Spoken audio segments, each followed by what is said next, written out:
Hello everyone, we are going to do a presentation on niche cloud computing reference architecture, and our team members are Kushal Bhandari. This is myself and Aditya Suvarnakanti and Samiksha Adhikari. So we'll begin now.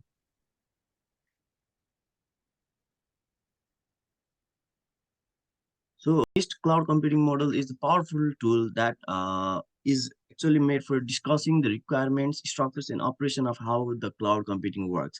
It also defines the set of actors, activities, and functions that can be used in the process of developing cloud computing architecture.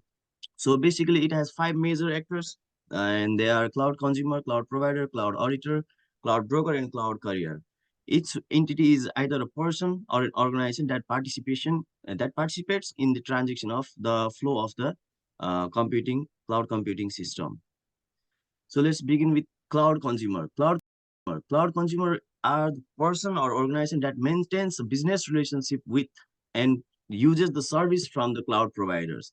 Actually, cloud consumer browses the service catalog from the cloud provider and request the appropriate kind of service what they actually really want in order with their needs. So cloud consumer need SLAs to specify technical performance requirements, which covers terms like quality of service, security, and remedies for performance failure if in case. So cloud consumer has different consumer type, like they are SaaS consumer, PaaS consumer, and IaaS consumer. So SaaS consumer are the organization which provides the software for the members. Actually, the provider provides the software for the members and to the direct end users or the administrators who configures the application.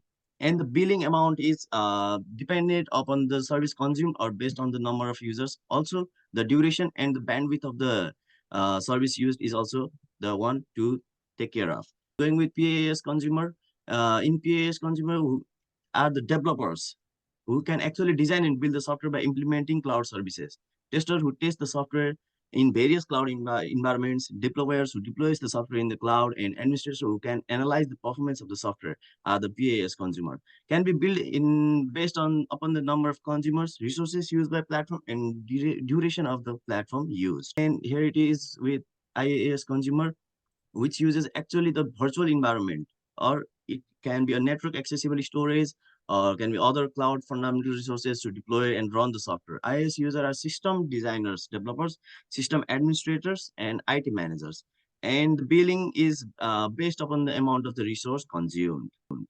So we go with cloud provider. A cloud provider can be a person or an organization, an entity responsible for making a service available to the cloud consumers, like various kind of cloud consumers. A cloud provider builds the requested software platform, infrastructure services, manages the technical infrastructure required for providing the services, and with the consumers agreed upon the service levels and protects the security and privacy of the services. And SaaS provider, cloud provider has also the different kinds like SaaS, PaaS, and IaaS. Among them, SaaS provider are the one who deploys, configures, maintains, and updates the operation of the software application on the cloud infrastructure, so that the services are provisioned at the expected service levels to cloud consumers. Manages and control the application and infrastructure. So PaaS provider are the one who actually cloud infrastructure for the platform and provide provisions, tools, and execution resources for the platform consumers to develop, test, deploy, and administer applications. Provides integrated tools like IDEs and SDKs, etc. And with IaaS provider, they are actually the physical processing, storage, networking, and other fundamental computing resources, as well as manages the hosting environment and cloud infrastructure for IaaS consumers. Has a control over the physical hardware, cloud software that makes the provision of this infrastructure service possible. For example, physical servers, network equipments, storage devices, host OS, etc. The activities and architectural components of cloud providers. It includes service deployment, orchestration, cloud service management, security, and privacy. And here we go with service deployment. It's actually the different models of deployment servers. Like it can be public, it can be private, and community-based or hybrid-based. Public cloud means the resources made available to the general public over a public network. It is not private, we can say that. Like And private cloud are the one which is actually given to a single organization, or it cannot be used by any other institutions or organizations. Community cloud can be the part of the private or public uh, cloud deployment model, which can be implemented over a few bound of the area. And hybrid cloud computing can consist of like hybrid model of all of the cloud deployment models. And we'll go with service orchestration. It refers to the arrangement, coordination, and management of cloud infrastructure to provide different cloud services. Service layer and resource abstraction and control layer include software elements such as hypervisors, virtual machines, virtual data storage, etc. It has physical layer, including physical computing resources like computer, CPU, firewalls, and other physical computing infrastructure elements like power, communications, and ventilation as well. So going with the business use cases, it includes the concept of the operations in which current system and desired cloud implementation states are described. Looks at the specific situation where cloud computing could be helpful, like how it might improve current systems or help with security. Cloud first initiate mentions that when government agencies consider new technology, they should always think of how to get fits in the existing system and how it can be used across different parts of organization.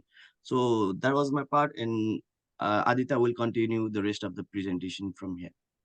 Cloud carrier. So, what is auditor? This cloud auditor audits the cloud that comes. So, the cloud auditor is a party that can conduct independent assessments of cloud services, information systems, operations, performance, and security of a cloud. So, cloud auditor can evaluate the services provided by cloud provider in terms of security controls and privacy impact. So, coming to benefits of cloud auditing, overseeing the access control, and it is secure and access to it gives the secure access to the cloud and security of APIs and third party tools. Verifying the backup strategies also can be beneficial. So, what are the challenges that are going to be faced during cloud auditing is encryption, concatenation, and the scale and the scope of the complexity. Coming to cloud broker is an entity that manages the use of performance and delivery of cloud services and negotiates relationships between cloud providers and cloud consumers. A cloud consumer may represent cloud services and from a cloud broker instead of cloud provider. I mean, cloud broker is a cloud broker enhances a given service by improving some specific capabilities and providing value added services to cloud consumers. And the next service is service aggregation. A cloud broker combines the integrates multiple services into one or more new services. The broker provides data integration and ensures the secure data movement between cloud consumer and multiple cloud providers. The next at service is service arbitrage. Service arbitrage is to service aggregation except that the service can be aggregated are not fixed. Service arbitrage means a broker has the flexibility to choose services from multiple agencies. So the roles of cloud broker is aggregation and integration between cloud broker and carrier, and customization and consultation and management and governance. So the next one is cloud carrier. Cloud carrier, the picture itself resembles it's an intermediate between cloud user and cloud providers. So It's an intermediary that provides connectivity and transport of cloud services from cloud providers to cloud consumers. Cloud carriers provides access to consumers through network, telecommunication, and other devices.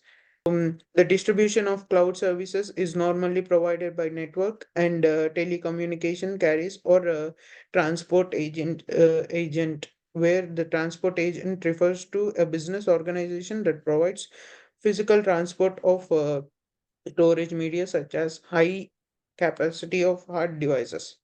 So the example of this cloud carrier is our AT&T mobiles and T-mobiles, etc.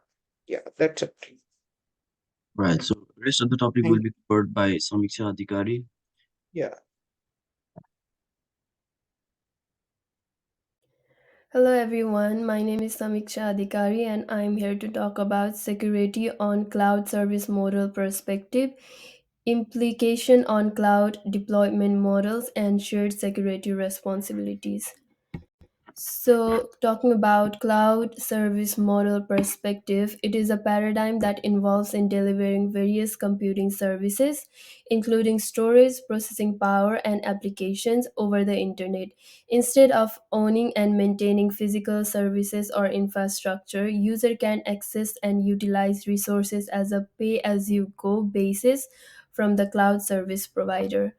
And then this model provides flexibility and cost efficient, making it popular choice for business and individual alike. So let's talk about the cloud service model perspective. In cloud service model perspective, uh, computing services are categorized into three main types, and they are infrastructure as service (IaaS), platform as service (PaaS), and software as service (SaaS). In IaaS, it involves in renting virtualized physical computers and storage over the internet, eliminating the needs of owning and maintaining the physical servers. And in PaaS, it provides a platform that streamlines the application development by abstracting and underlying the infrastructure, enabling developers to focus more on coding and less on managing the resources. And in SaaS, it delivers the software application over the internet, allowing users to access and use them without any hassle of installation or local maintenance. And these models offers varying levels of abstraction, empowering user to select the level of control and customization that aligns with the specific computing needs. Implication of cloud deployment models. Implication of cloud deployment models refers to specific effects and consideration associated with different ways of organizing and utilizing cloud company resources, including public cloud, private cloud, hybrid cloud, and multi-cloud approaches. These uh, um, these implications impact factors such as control cost, scalability, and flexibility, influencing decision on the most suitable deployment models for a given use case. Choosing how you use cloud services has a big effect on how a company works. So, if you use a public cloud, it's like renting a space on the internet for your computer stuff. It's flexible and can save money, but you share the space with others, which might raise the security worries. So, for that, you can also use private clouds, which are like having your own exclusive space, giving you more control and customization, but also can be a little bit pricey. And hybrid clouds can mix both approaches, letting you balance the cost and control. Like picking the right way depends on what your company does, how much you want to spend, and how much control you need over the data. And then multi cloud is use of multiple cloud providers. And then complex management but increases the flexibility. Shared security responsibility means that in cloud computing, both the service provider and the consumer have roles in ensuring the security of data and system. The provider is responsible for securing the infrastructure and the services they offer, while the consumer is responsible for securing their own data, application, and how they use the provider provided services. It's a collaborative effort where each party plays a part in maintaining a secure computing environment. So, like I said earlier, that the cloud computing, both the cloud services provider and the customer have role in ensuring the security data and system. So their roles are for public cloud. The cloud provider secures the infrastructure. Users are responsible for securing data and access. And in private cloud, organization manages overall security, and in-house is responsible for infrastructure and data protection. And in hybrid cloud, shared security is responsible. Shared security responsibilities depend on deployment, and the clear communication and coordination are crucial. And in multi cloud, it varies based on the cloud provider, and the users are responsible for understanding and implementing the security measures. And that's the end of our presentation. Thank you so much.